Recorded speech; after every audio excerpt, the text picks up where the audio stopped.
Hablábamos de Moisés y del faraón de Egipto, dos personajes que en esta serie de la obediencia nos pueden enseñar. Primero Moisés, cómo uno a través de la relación con Dios, a través de su cercanía con Él, puede comprender por qué Dios se llama soy, el que actúa en la historia, el que vive en nuestra historia y lo podemos reconocer ahí.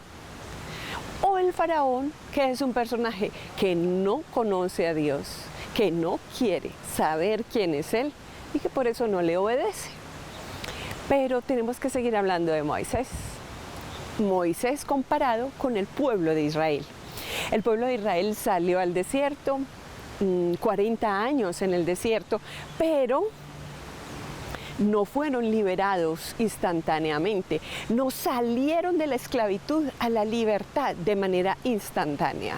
No, es un proceso, como nos pasa a muchos, a usted y a mí. Y vamos a ver de qué se trata.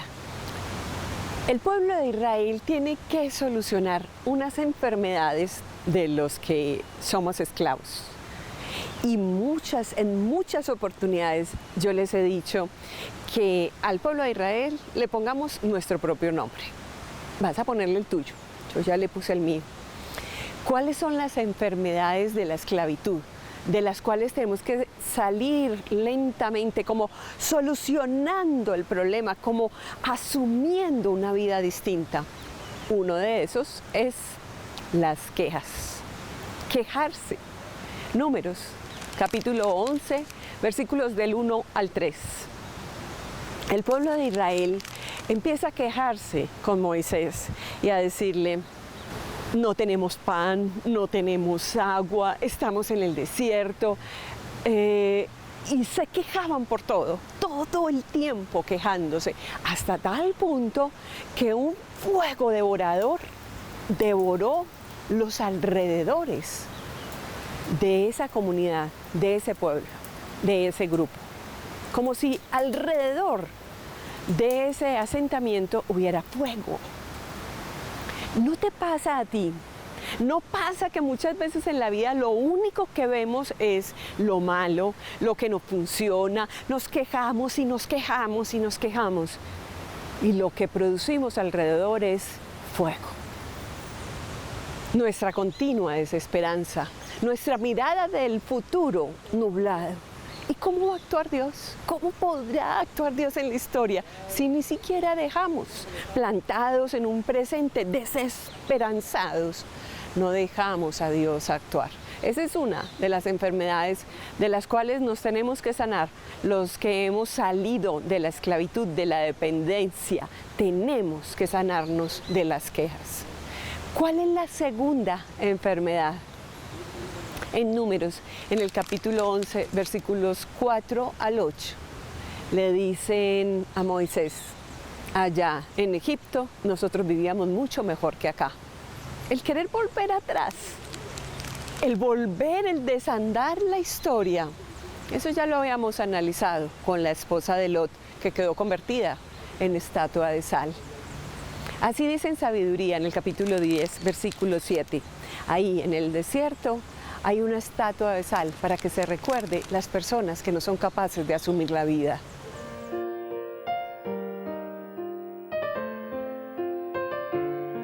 Bueno, nosotros tenemos todo para obedecer a Dios. Lo único que tenemos que tener en nuestro corazón para ser obedientes es darle ese sí a Dios. Es dar ese primer paso, ese paso que nos pedía nuestro Papa Francisco.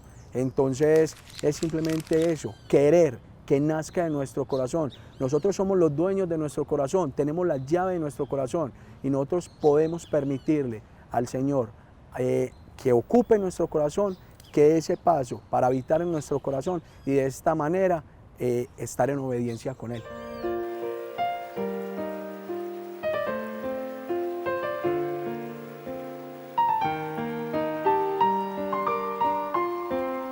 Los israelitas en el pueblo de Israel podían saber de la presencia de Dios de día. Una nube los acompañaba en el desierto y de noche una columna de fuego también los guiaba.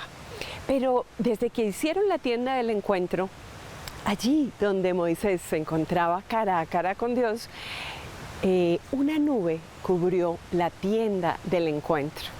Así lo dice en Números capítulo 9, versículos 15 al 23. Cuando se puso la tienda del encuentro, una nube de día tapaba la tienda del encuentro y de noche una columna de fuego. Pero resulta que los israelitas no se movían si esa nube no se movía.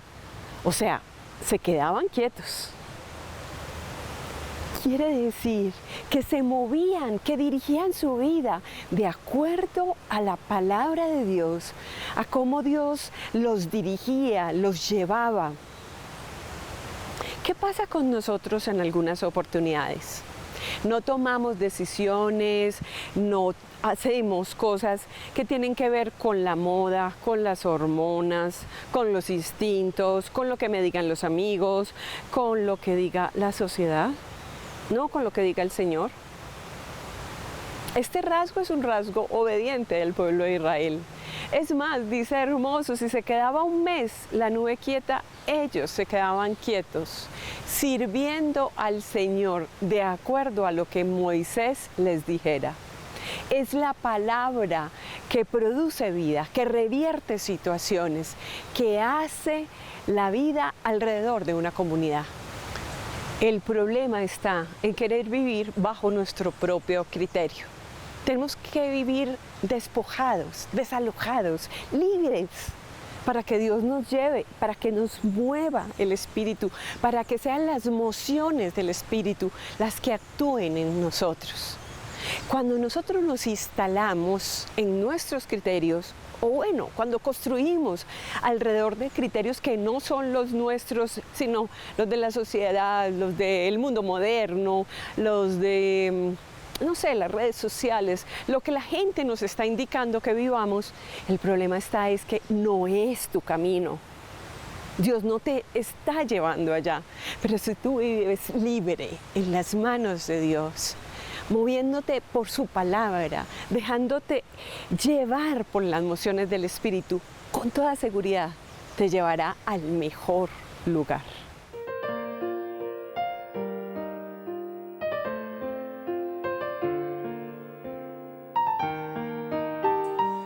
Los judíos esperaban un Mesías político y poderoso. Es ya sabido por todos. Pero Jesucristo fue efectivamente un rey liberador. Fue un sacerdote, el sacerdote más grande que pudo tener el pueblo y que hoy tenemos nosotros, porque el sacerdocio de Jesucristo se actualiza a cada momento. Y fue un profeta que anunció y denunció. Bien. Pero su reinado consistió sobre todo en el servicio. Nadie ama más a sus amigos que aquel que da la vida por ellos. Y en la última cena se quita el atuendo de rey y de quien preside la mesa y se ciñe la toalla de esclavo y le lava los pies a sus discípulos. El servicio es el reinado de Jesús. Y por eso su trono tenía lugar en una colina, como todos los reyes. Y como todos los reyes subió a esa colina, no en un corcel como lo hacían los emperadores romanos cuando llegaban victoriosos de la batalla, sino en un burro, un animal de trabajo. Porque se hizo el más pequeño de todos, el último de todos, y su trono en esa colina no era de mármol, ni de oro, sino la cruz. Lugar de última entrega, no algo de él, sino él mismo. El servicio nos plenifica y la vida crece en la medida que se da. Esto hace parte de la debilidad de Dios. La constante donación a la que nos invita, para que crezcamos de esa manera, no en la posesión, sino en el compartir. Fue un profeta que anunció y denunció, anunció el reino de Dios y denunció, y por eso murió. Porque ante las autoridades religiosas dijo que el templo iba a ser destruido y que en 3 días se iba a reconstruir. Pero no hablaba del templo de Jerusalén que tantos años le costó al pueblo de Israel levantarlo, sino de su propio cuerpo. ante el Imperio Romano se presentó como rey y ellos lo consideraron una gran amenaza porque no comprendían la dinámica de Jesús. Vieron amenazado su poder por el no poder que él representaba y por eso lo condenaron. Y finalmente fue fiel a la misión de su Padre. Esas fueron las tres causas de la muerte de Jesús. No es que el Padre haya querido que él muriera. El Padre también tuvo un dolor desgarrador, pero esa separación los unió más, porque el amor permaneció allí en el Espíritu Santo en el momento de su muerte y de su entrega amorosa. Fue sacerdote porque ofreció su vida. El Señor nos muestra que el camino a recorrer parte de la debilidad y no de la fortaleza. Que lo que el mundo considera noble, nosotros lo consideramos superfluo. Y lo que el mundo considera nada, nosotros lo consideramos todo. Esta debilidad desde la que partimos, en la que caminamos y que tantas lágrimas nos ha traído, ahora es momento de alegría porque es la configuración plena con nuestro Dios. Si antes íbamos llorando entre gritos y lágrimas, hoy volvemos cantando de alegría, porque el Señor nos ha transformado desde lo más frágil como vasijas de barro y ha hecho una obra perfecta con nosotros. Cuando soy débil, soy fuerte. El Señor es nuestra mayor fortaleza desde su debilidad, desde su ser hombre que ha elevado la condición humana a la condición divina. Los libros del Éxodo, de Levítico, de Deuteronomio cuentan cómo Moisés hablaba con Dios. Dios habló con Moisés y Moisés le dijo al pueblo repetidamente. Es Moisés el que habla, el que escucha, el que tiene una relación íntima con Dios. Pero estamos hablando de los pecados, de los que no se pueden liberar, los que han sido esclavos o los que están viviendo un proceso de liberación, digámoslo así. Otro de los pecados es el absolutismo. Cuando nosotros determinamos que algo es absoluto en nuestra vida, ¿qué puede ser absoluto para nosotros? O el trabajo, o una relación, o los hijos, o la belleza, tantas cosas que nos hacen encerrarnos en nosotros mismos. Dice Deuteronomio 8, del 3 al 4, que el pueblo de Israel vivió situaciones muy duras, muy difíciles, pero que en un momento determinado Dios los alimentó con el maná, para que comprendieran que no solo de pan vive el hombre, sino de la palabra que sale del Señor. Y también dice hermosamente, en esos 40 años no se les gastaron los vestidos, ni se les lastimaron los pies. ¿Por qué? Porque Dios estaba con ellos. San Pablo lo expresa también en la de 1 Corintios capítulo 7, versículo 29. San Pablo dice, vivan como si no tuvieran ni esposa ni esposos, incluso ni siquiera hijos. O sea, no depender absolutamente de nadie, que nadie sea tu absoluto, que nadie más que Dios sea tu centro. Solo Dios es y basta. Y de esa enfermedad nos debemos sanar los que hemos sido esclavos, porque hemos puesto la importancia, nuestro centro, fuera de nosotros mismos. Hemos desplazado a Dios y hemos puesto en ese lugar a muchas personas, incluso a nosotros mismos. Y es aquí donde llega una de las enfermedades también de los que han sido esclavos, dependientes, de los que han vivido bajo el dominio del faraón, que se vuelven faraoncitos ellos mismos. Es el afán de quererlo controlar todo. En Deuteronomio capítulo 8, versículos 7 al 18, nos dice, cuidado. Cuando llegues a la tierra prometida, cuando todo lo tengas, no te vayas a olvidar de Dios. No empieces a maltratar a tu hermano, no te olvides. ¿Quién es el que te ayudó, que te llevó a conseguir todo esto? Y muchas veces nos pasa así. Incluso nos enriquecemos porque Dios nos bendice y nos olvidamos quién estuvo en el proceso, quién nos acompañó en el proceso. Y no solo eso, nos olvidamos del hermano.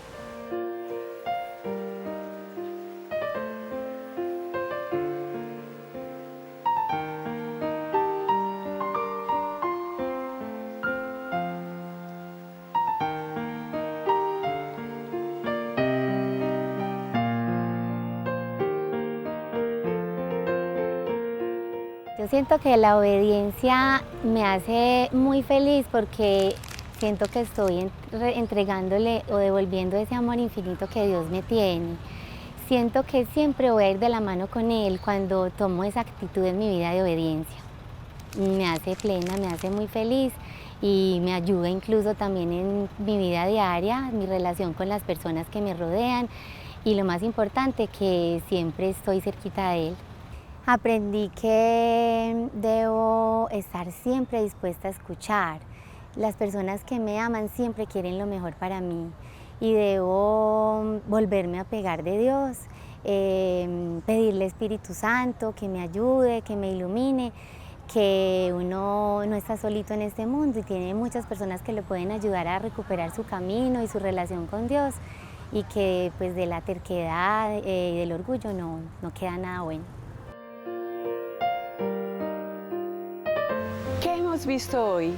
Moisés, su manera de comportarse, de hablar con Dios cara a cara, y los israelitas que, siendo liberados de la esclavitud, todavía tienen enfermedades que se derivan de la esclavitud.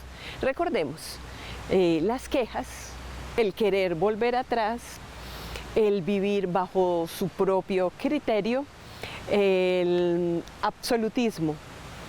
Pero nos falta uno. Cuando no podemos trabajar en equipo, resulta que solo los libres son los que saben trabajar en equipo. Solo los libres son los que son capaces de no excluir a nadie, sino de valorar lo que todo mundo tiene, los dones, las capacidades que todo mundo tiene. Números, en el capítulo 11, versículos 16 al 17, nos habla de esta situación. En este pasaje Moisés nos habla de que el trabajo se le estaba volviendo muy difícil. Un pueblo tan grande, multiplicándose tanto, era complicado manejarlo. Él entonces delega a algunas personas que le ayudarán, que liderarán ese pueblo con él. ¿Y esto por qué sí lo hace Moisés? Recordemos quién es Moisés.